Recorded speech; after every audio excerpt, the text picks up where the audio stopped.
Glad that you're all here. We'll kill it now. You're very wise to spend time this morning investing back in your business. So turn to the person next to you and say, you're very wise this morning.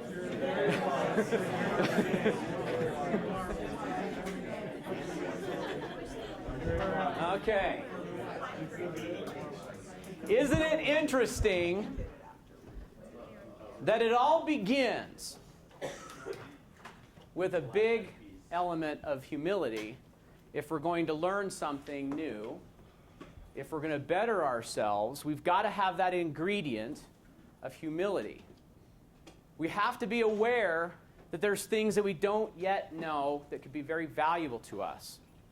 So I hope today, we spent a lot of time over the last week improving our content on this message. It's very important for us in this market to be very, very good, frankly, the best at getting listings. So it means we need to own a few of the phases that are really critical in this process. The first one being, how do we generate good listing leads that have a high probability of converting? So where do we find the best opportunities so that we can put most of our energy and be effective in that arena? Would you agree? Everyone say aye if I agree. Aye. Thank you. Okay, that works. Hey, good job, you guys. All right, so the next one is a skill set in setting the appointment. It's very difficult, would you agree, that it's very difficult and challenging to list a property when you're not sitting, face to face with someone. So this step of setting the appointment is critical, isn't it? Everyone say aye. Got that one? Okay, great. The next one is leading throughout the presentation. We've got to be good at being the leader when we're in front of people explaining the process of listing and selling a home for top dollar in the quickest time possible. Certainly in this process, we're going to have some concerns, worries, questions, or concerns or objections. Right, guys? That's going to come up? Okay, so we're going to have to be really good at addressing the most common objections, and we'll practice that today. And then another great skill, one of my personal favorites, is to use our knowledge of our forms, so our forms manual. So that's why we asked everyone to bring this. Notice how thick it is right off the bat. Look at the message that it sends. The real estate transaction in 2017 has grown to be a very complicated process. One that if we allowed someone to go out into the ocean metaphorically in a small raft with one oar, they're likely to have some troubles without us. So we'll bring the cruise ship of knowledge to save those people from that devastating event that could happen. So this is my favorite thing to teach, because it's such a powerful message that you send, that you know how to navigate through the complexities of the transaction. So we'll do that as well today. So I've also promised today we're going to play some games and give away some money. So, and someone said, well, what kind of money are we talking about? Well, I thought you guys would probably like cash the best. Am I right? Yeah. Okay. So we're going to give away some cash. The way you earn the right to play is to remember what we're talking about. Okay? So I'll just quiz you. We have 5 games to play today. There'll be 2 participants, and the winner of the 2 will win the cash prize.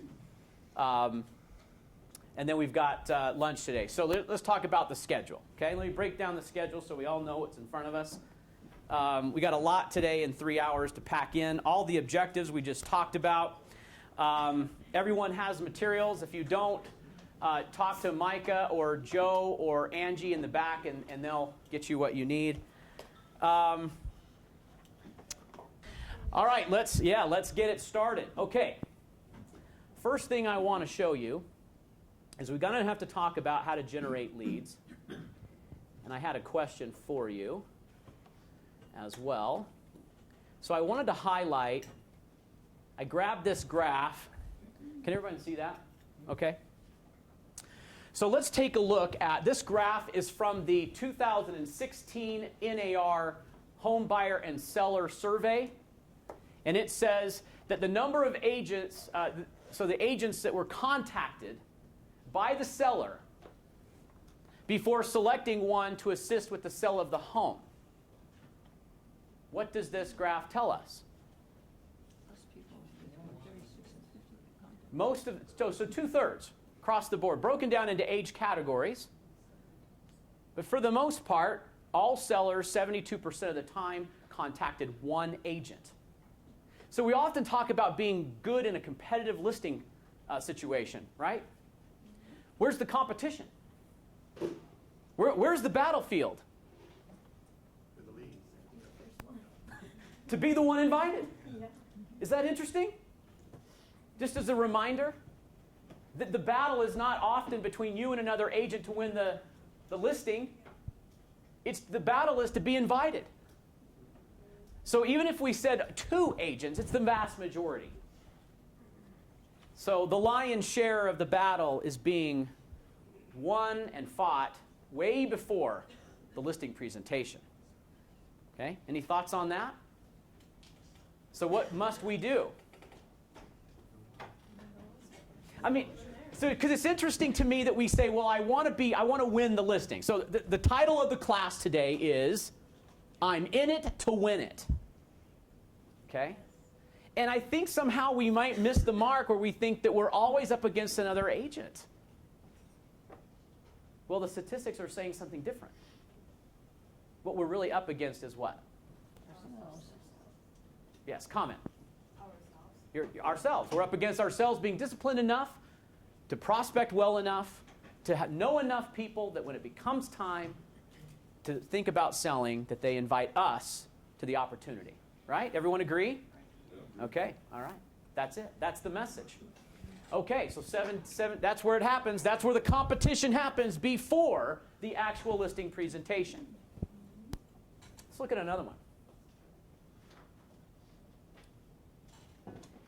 Now, this graph is why they sell. So what can we learn from this? Is there a message here? Is there a common theme? Let's go down the list. Well, the home is too small. What percentage? Look at the age group. You're going to need to have some great eyesight to see those last numbers on the top line. This is an eye test.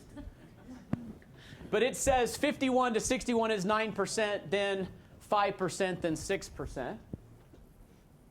Okay? That makes sense, right? You buy a small home that you can afford when you're younger, and as the family grows and you earn more income, now it's too small and you move up. That makes sense, right? Is the opposite true the older we get, that sometimes the house is too large?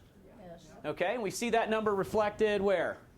So job relocation is next. They want to be closer to family and friends. Here's another change in family. Neighborhood less divided. Home is too large. Okay, so yeah, look at the ones that are highlighted in yellow and you see the ones that are the most dominant effect. What's the theme here, guys? Come on, you're smart. Pick it out. What's going on here? Lifestyle. Moving up, moving down, what? Lifestyle. Lifestyle.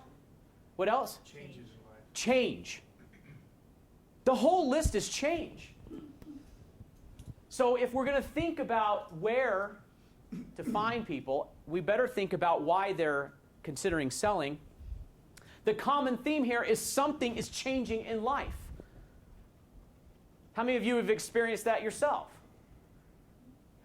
I mean, we're even realtors, right? Raise your hand. Yes? Okay. You've experienced that yourself.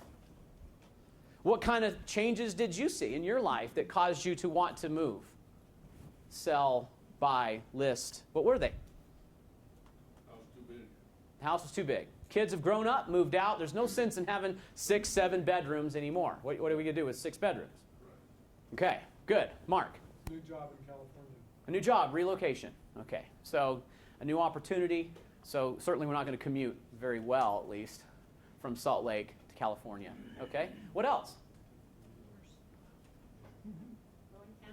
Divorce.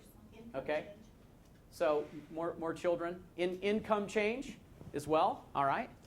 So all of this is change. All right, let's review. Where's the battle fought? To win the listing? To be invited to the opportunity, right? Okay, and who and why are they moving? Something's changing. Okay.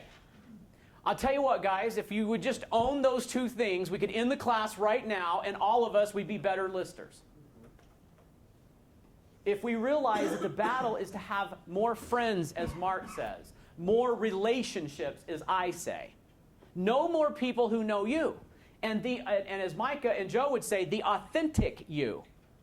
Know the real you, not the scripted salesperson that sounds cold, but know the real you. As I look around the room, do we know each other in our work family? If I look at you, I know something about you. That's kind of what I'm saying, is what do they know about you? So I'm looking at Linda. Linda, are you a Vikings fan? No. Or was that just that day? Just play. I'm a Steelers fan. You're a Steelers fan, really? Okay. All right, now we know. I Okay. didn't have a shirt that day. You didn't have a shirt that day? Okay, got it. Got it. But see, that stuck with me because it was a marketing message, and that jersey stuck with me. What might you say about Will? Just like, what do you know about Will, the authentic Will? What might you say? Rush, the band Rush. Very good, people. Very good. Okay, that's the first step in Rush appreciation. Know who they are and why they matter. Okay. See that next, yeah, and then we'll elevate from there. But that's kind of what I'm talking about, is that people know the real you. Because the fact is, I know you guys, and the thing is, you're very honest, hardworking people. You care a lot about people. You want to do the right thing. Well, they need you. But they need to know that. It starts with the relationship. Okay? All right, let's add a few more. And then we're going to talk about how we're going to generate these leads. A little bit more data here. What do you think is the most important factor? That's interesting. What is it? Your reputation. The reputation of the agent? So think about the marketing messages or the messages that you're putting out there. I mean, are you building upon things, do you say things like honesty, integrity? Do you speak of character in a transaction? Doing the right thing? Do we talk about that? Because that's the number one thing. Do we use the word like being trustworthy? It's interesting, isn't it? That maybe we're just a little off. And that's kind of the purpose of today. You guys are very, very good at what you do. To be the best, it's little adjustments to a lot of different things. No silver bullets, right, guys? We don't know of one technology tool, do we, Joe, that would solve all the problems? I don't know of one marketing campaign, do you, Micah? Just one that would solve all of our problems? There's not one message, there's not one thing we can do. We need a little tweak to a lot of different dials to become the best. Do you agree? Say aye. Aye. Okay, yes you do. Wow, that was convincing. Okay, so maybe we ought to do a better job of sending messages like this. Anything else you're picking out of that graph that's important? Say it again. Read it out loud from the top. Okay, reputation of the agent, number 1, that's 34%. Number 2, agent is honest and trustworthy, that's 18%. Agent is a friend or a family member, 16. Agent's knowledge the neighborhood. Agent has caring personality and a good listener. I mean, wow, the only thing that was really statistically driven is the third item. Everything else is more about who we are as a person, our character. Which is no wonder why Micah's message is so often talking about the authentic you, because that's what matters. You see what I'm saying? Maybe that's a couple of little tweaks on the dial too that could help. Do you agree? Okay. All right. So what we've done from here, let's see if I got maybe one more graph. Oh, what do they want most? Had a great conversation yesterday with one of our agents talking to for sell by owner about what they want. I'm reminded of something, even though we got a great list up here, I'm reminding of something that Steve Jobs made famous. Customers don't always know what they want. And he very boldly says, I know what they want, because they don't know what's possible. How can they know what they want if they don't know what's possible? That was very interesting. Okay. So what do they say they want? Help to market their home to potential buyers, to sell within a time frame, to find a buyer. Finding a buyer and marketing to find potential buyers, kind of one and the same. So it looks like a lot of emphasis is being placed on finding a buyer. Well, hey guys, the market's pretty hot right now. How hard is it to find just a buyer who will buy the house? I didn't say the one who paid top dollar. I just said a buyer. How hard is that right now? Not very hard. So is there a little bit more to this than just finding a buyer? Yes? Did I lose you guys? No. Okay. I didn't lose you? Okay, we're all dialed back in. Okay. You see the point I'm trying to make? Is that maybe they don't know what's really important. And so the survey is a little skewed because they don't understand where the emphasis should be placed. It's not just finding a buyer, certainly in this market. Do you agree? Okay. It's finding the buyer that what? If it's not just finding the buyer, then what is the emphasis? Qualified buyer. Okay? Okay? Not quite a bullseye yet, but we're getting closer. We're hitting the target. Say the question again. I mean, look, I just made an offer on a property last week. I'm ready, willing, and able. One's going to pay the top offer. to get The top price, right? The top dollar. The highest potential sales price. That's why we're hired. We're not hired just to find a buyer. If you want to just find a buyer in this market, then all you need is, hey, my house is for sale, and someone on the street probably will buy it. What happens, Mark, when someone on the street wants to buy it? How much money would they have lost in your transaction last week if the neighbor had bought the house for the offer they made? $15,000. They would have lost $15,000. Is that including paying your commission? Yes. So they pay a commission, and they still walk away with $15,000 more, and that is our job. To get the highest possible price. Right? What's our job? Repeat after me. To get the highest possible price. All right, very good. That is our job. That is why we're hired. Now, I can add one more thing to this. Just finding the buyer who says that they will pay top dollar is one thing. But what about, do we have a deal yet, guys? Some of us, by sad situation, have already confirmed that we don't yet have a deal. Because there's a lot of obstacles that are still yet in front of us. So really what we want is the top paying buyer to close. That's what we want. And we want to do that with the least amount of hassle and risk in this transaction. Okay, so where does our mind go when we think of that? To get the deal done right, with the least amount of risk, lies mostly right here. Because these are the protections. Every time there was a lawsuit, our good attorneys at the UAR said, well, that shouldn't happen to the public. Let's make another form. Let's add another section. It needs another page. It needs more detail. And it will never end, this pattern, right? So our job is to also keep up on the latest changes when it comes to the rules and the forms. Enter you. Enter a well-trained, Berkshire Hathaway, the best trained real estate professional to get the highest possible price in the least amount of time with the least amount of legal risk. That is why we're hired, and that is why the value of the service exceeds the cost. Right, Mark? Yes. Right. So even though they paid 6%, they still netted more. And they've got a professional to walk them all the way through the process to ensure that it actually closes. Okay. So that's what they're looking for. We know why they're moving, because of change. We know the battle is fought out there before the presentation. And we know that we must communicate things like trust, character, honesty, right? That's what we need to communicate in our marketing. Okay, guys, everyone turn to how to get a client in 7 days. Prospecting is this sheet. I'll put it up on the screen, guys. Okay, looks like that. Okay. How to get a new client in 7 days. Okay, are we all good? All right, look, I'm going to fly through these. I've asked Micah and Joe to also weigh in on this as well.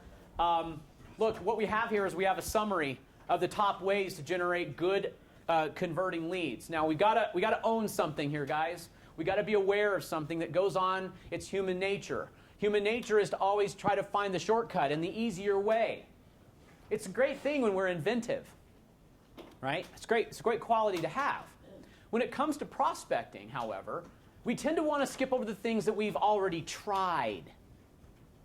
So ask all the agents where their business comes from, and they'll say 80% come from referral. Well, then you say, well, then why are you spending all this time and energy doing things that don't generate relationships or friends to generate referrals or business in that realm? And they say, well, but and then it's just not logical. So, hey, Jake mentioned this from the Rethink Tank, and I took a lot of his thoughts and mingled them in along with some of the latest ideas around this. See, if I said to you, well, gee, look at item number 1. Item number 1, the best way to have a new client is to follow up with leads you've already generated. Why is that number 1?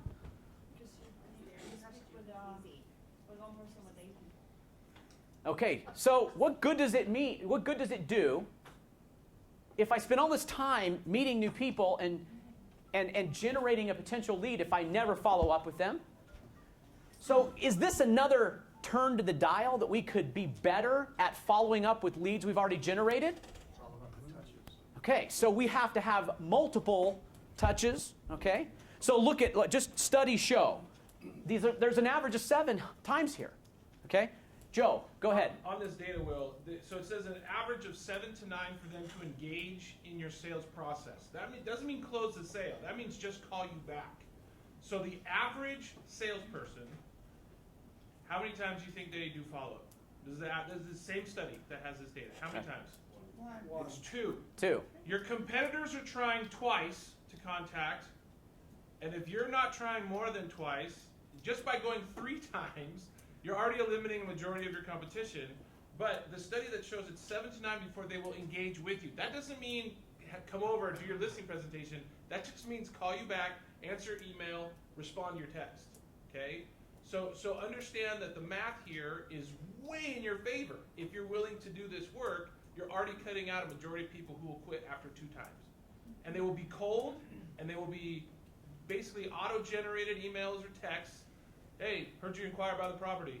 Give me a call if you have any questions. Blah, blah, blah, right? Nice. That's what you're competing against. Right. So don't be that. Yeah. Be something Yeah. other than that. All right, let's just confess. How many of us have been that at some point in our career? Okay. All right, so let's make a new pledge. That's no longer me, right? Raise my hand. Okay, right? That's no longer me.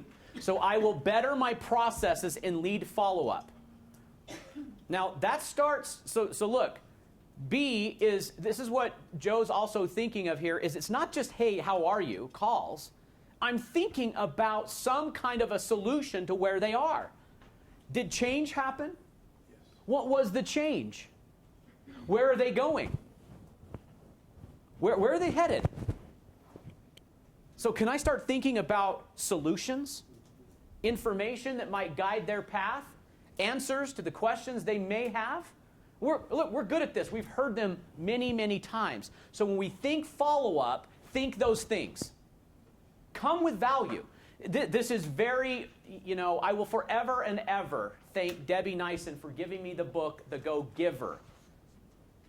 And when she gave it to me, she said, you're a go-giver. You should read this. And that was a very nice compliment, Debbie. Well, think about, we all should be asking ourselves, what can we give people instead of what can we get from them? They appreciate that. It's sincere. It's what they wanted, right? They wanted character, not someone who's just a taker. So when you're reaching out to them to follow up, don't just say, when can I come over and talk about listing your house? We're coming over and saying, listen, I've been thinking about your situation. And I discovered some statistics and some data and some information that you might find interesting. May I send it to you or tell you about it? And then you engage them. You have something of value to give. Yes, Joe. Will, sorry, real quick on that point. Yeah. How are the people in your SOI supposed to tell you that they're going through a difficult job change, or a move, or a divorce, or any one of the key indicators that make them list if you don't have a relationship with them? How often are you sharing that information with people that you know casually or professionally, right? So the whole point of being able to do this and follow up and have that is what Will started off with. And what Mark was saying, you're building friendships, you're building relationships.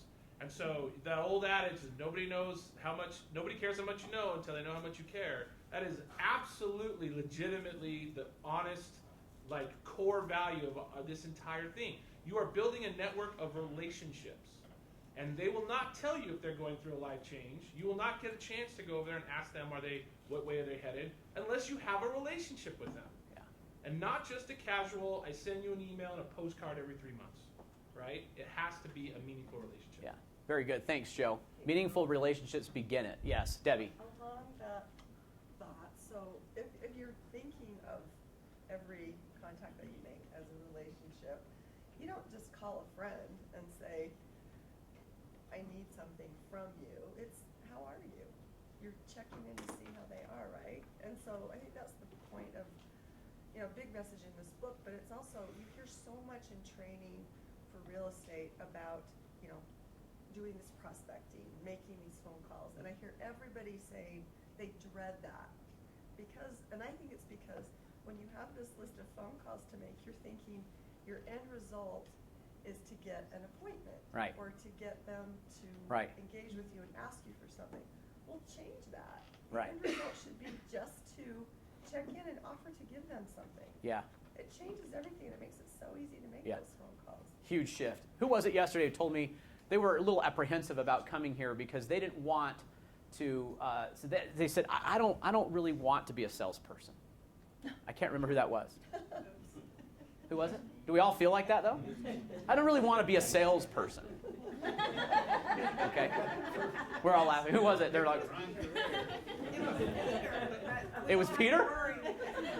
Okay. You know what I said? I said, that's perfect. That's what makes you great. All right? Now, that doesn't mean that we can't contact people. Okay? So it's been one of my sayings for all the coaching classes. What kind of sport is real estate? It's a contact sport. So if you don't want to contact people, we kind of have a problem. Right? But we're not contacting them to see what they can give us. We're contacting them to find out what we can give them. And that's a huge shift of mentality, and it makes you so much more effective. Right? And we have to be okay when they don't list with us. We love them just the same. Wow. If you can pull that one off every time, you're amazing. We're all shooting to get there. I know we're a little disappointed when it happens. But that does tell you where the relationship is really grounded. Right? It's not contingent upon, my friendship isn't, I don't go make friends so I can get something from them. I go make friends so I can have a bigger stage to give, not to get. So you got to be careful of that, right? Like, this was me in my 20s. So all of you under 30, okay, beware, especially the male competitiveness. Like, let's go! We got to do this! I'm telling you, if you're not focused on what you give them, they sense it, they pick up on it, and we have a very low value relationship. Micah, something you want to add? Yeah, we got about 3 more minutes on this. I'll make this Okay. quick. I'll touch on it later as well. But when I think we think of marketing as an on-off switch, and it isn't. I mean, seriously, when you wake up in the morning, your marketing has begun. It ends when you go to sleep. If you consider marketing, building relationships, it's going 24 hours a day, really. You're doing it all the time. It's how you dress. It's how you treat people. And when we're talking about these principles right here, it's hard work, right? It's hard work to market correctly, or to your advantage. But all you're doing, and I go back to this all the time, is being yourself. Joe and I were back here talking about that very first, in that one graph, the very first thing was looking for agent with a good reputation. Do you have to sell a property? You have to have a good transaction, have a good reputation? No. You just have to be you. You have to market from the time you wake up to the time you go to bed in a positive way. That's why I'm wearing my professor clothes today. So you take me seriously. That's right. You look great, Micah. All right, 2 more minutes. Let's go through the rest of these, and just to highlight a few things. Look, the headings here are things you've already heard. But in number 1, our follow-up, I want you to think about your processes, so you could highlight that in your systems. What happens to a lead that was generated like 16 months ago? Could you still tell me where that lead is? The one that was 90 days ago? So what are your processes? A very, very smart person. He said, look, I'll simplify it down. Like, what business advice could he give? This is the dean of Harvard. And he says, tell me what your step 1 is. The first thing that happens that causes the transaction to occur, do you know what that is? So if you know what it is, and you master that, then it all happens.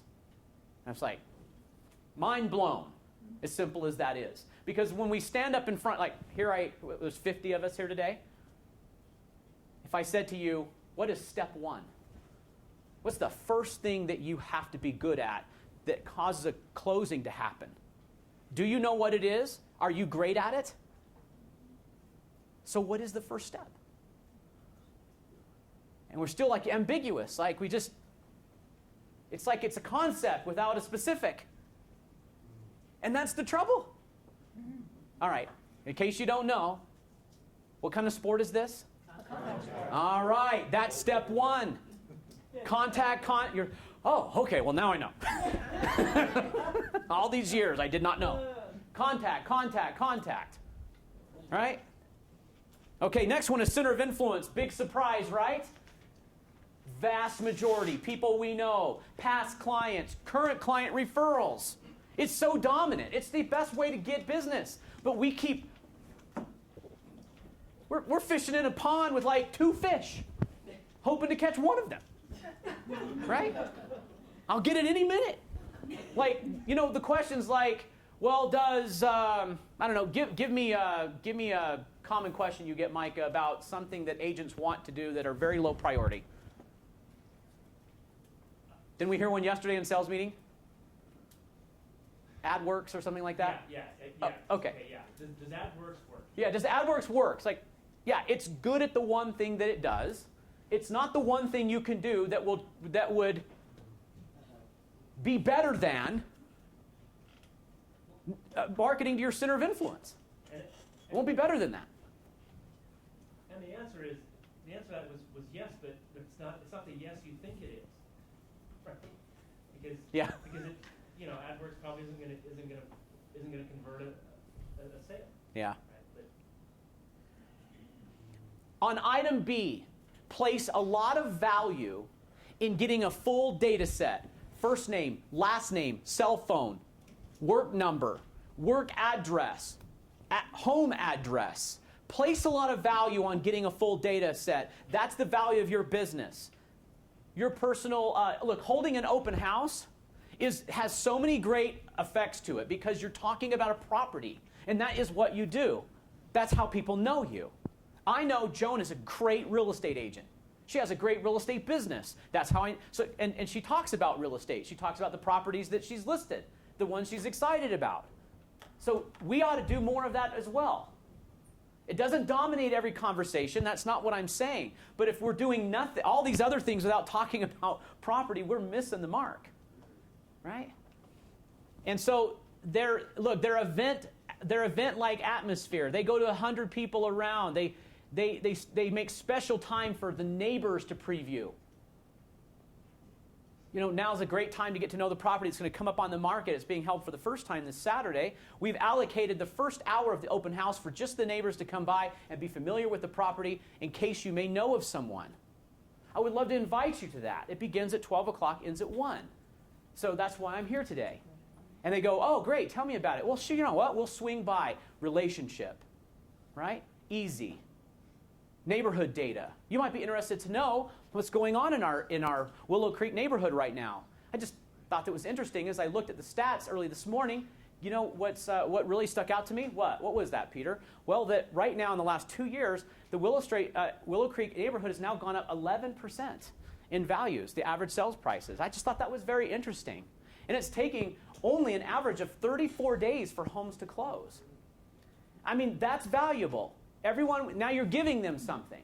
And it took great effort for you to get it, right? So they'll see value in you. Okay, so that's the open house. There's more if you can read there. Notice what kind of starts to, these are in order of priority. Networking, huge. I think what you think about is what you get. So if you wake up with the attitude, I don't want to talk to anyone today, well, that's probably how the day will go. Catch you without a card and you're not prepared, right? Okay. The campaign style approach to new listings. This was interesting. It was like we really focus, these groups really focus on having a campaign to identify people who may be interested in selling. So they do a lot of different things. It's like when you think of a campaign, think of grassroots, right? It's the door-to-door, getting out with everybody. Print and canvas and calls were the top ways to do that. Promoting a property, talking about a property. Even if you don't have a listing, we've got plenty of properties that are awesome to talk about, right? Okay? And so, well, which one should I do? Well, look, the whole marketing team would say, well, wait. Well, which one do you think would speak best to your demographic, right? So, Pam and Rachel, anytime Berkshire Hathaway lists a property that has any kind of has to do with horses, right? That's you, okay? You're already known for that, right? That's your expertise, that's your demographic. So that's something you should post and share. Do we currently, right now, today in Berkshire Hathaway, are you aware of a property that is great for horses? Do we have any? Linda, we have one? You have one listed? Okay, there you go. How would you feel about Pam and Rachel marketing that property to their demographic? I don't know if you knew this, but they've got a long history of breeding horses. So they know a ton of people in that area. Would that be all right with you and your seller? Okay, done. And that's how we do it. Okay? So what property speaks to your demographic? Okay? My demographic would be something with two things. It'd be a great big boat garage or a recording studio. You got both? Are you serious? In one house? Oh, no, They're man. not in one house. Oh, okay. Tammy's in the back going, no, cut. Been down this road before. All right, I'll tell you what we're doing. We're going to set up for our first game and give some money away, right, Ange?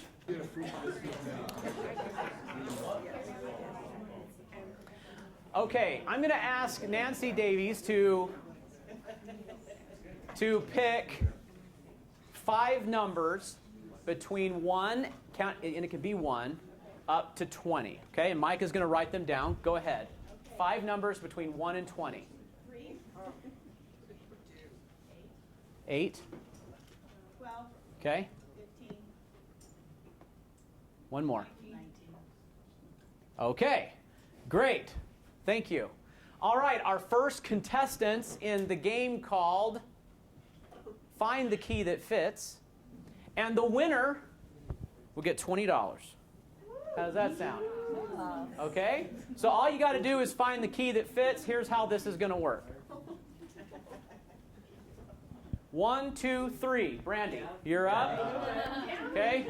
1, 2, 3. Jennifer, you're up. Okay, come up here. Jennifer, Brandy, stand right here. Everyone give them a hand. Okay, wish them well. Here we go. Okay, do we have that clicker thing? Hey, here's our timer. Everyone see it? Now, loud cheers. Here we go. Ready? Begin.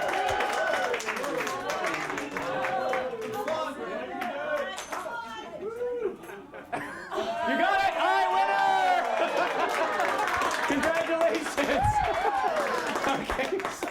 Wow, you were fast. Dang. Can you find it? Can you find? Oh, there it is. Okay, close. All right, don't worry. We got more games. Well, that was fun. Boy, how many are thinking, I don't want to compete against Jennifer?